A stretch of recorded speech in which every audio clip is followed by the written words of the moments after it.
Hey guys, I'm Victoria and welcome back to FemmeHead. Today I want to talk about why I think my progesterone deficiency may be back, but it's okay. It's not the end of the world. But first, before we get into today's video, I want to let you know that you have 5 days to sign up for this coming session of Chart Your Cycle. It's all about the sympto-thermal method, the different phases, the different guidelines, the rules, all to help you have a natural, effective form of birth control. And it's awesome. And it's just a great way to learn more about your cycle if that's what you're into. And I really enjoy it. So if you want to learn more about that, I will put the link up here if I can, as well as it will definitely be in the description box and you can go check that out. It starts on December 20th. So registration goes through the end of December 19th. And yeah, if you want that, check that out down below. But today, let's talk about the dear old progesterone deficiency. So I will also link down below the other videos I've made on this topic because I've made a couple earlier this year, I think, as well as this summer maybe, where I first initially came to the conclusion that I probably had a progesterone deficiency just because of what was going on. So today I want to talk about why I think it's back and what I'm going to do.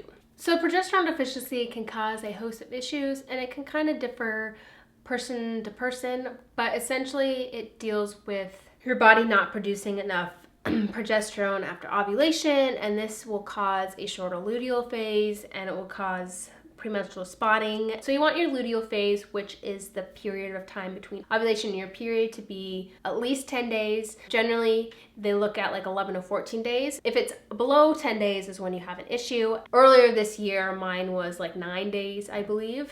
Thankfully, my luteal phases have been between 12 and 14 days, which is great. The last 2 cycles, I have noticed more spotting, which is kind of my red flag of like, okay, something's going on. And it's not just a day or two. I think this past cycle, I started having a little bit of spotting 6 days after ovulation, and I think I had like 6 days in total of my luteal phase where there was noticeable spotting, which is not what you want. This past cycle was where I was like, okay, we're gonna see how this is going. I started taking multivitamin a month ago and I wanted to see if that had any effect on it. I was like, I want to see how this is gonna go, and then if there's still a lot of spotting or if there's more, then we'll deal with it. But when you don't have enough progesterone being produced, that is where the spotting comes from, because progesterone is what holds your endometrial lining or the lining of uterus in place, and that's what then becomes your period when it sheds at the end of the cycle. The progesterone that holds that in place is produced in your corpus luteum, in your ovary. That's progesterone. It holds your endometrial lining in place,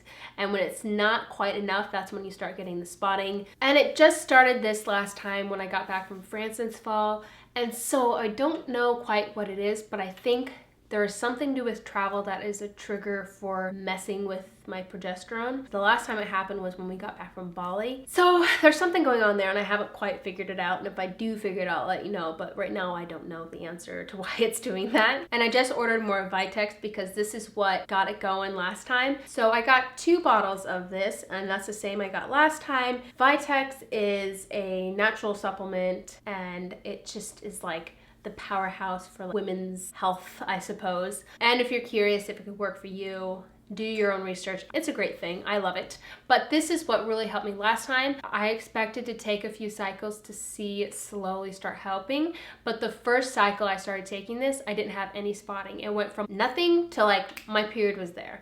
And that was amazing, and that's what I'm going for again. And I'm really excited to see how this works this time because it worked so well last time. And I'm hoping that it can have a lasting effect, but I'm also curious because we're gonna be traveling again in like a month. I'll be doing my research to see what I can do to not have this happen again. Overall, I'm not too concerned about it, but I do want to try to kind of nip it in the butt right now.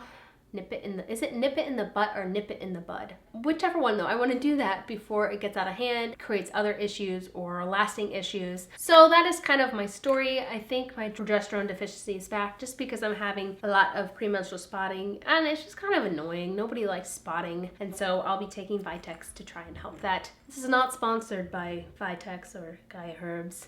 I wish it was. All right guys, that's what I have to say on Vitex and my progesterone deficiency and what I'm doing.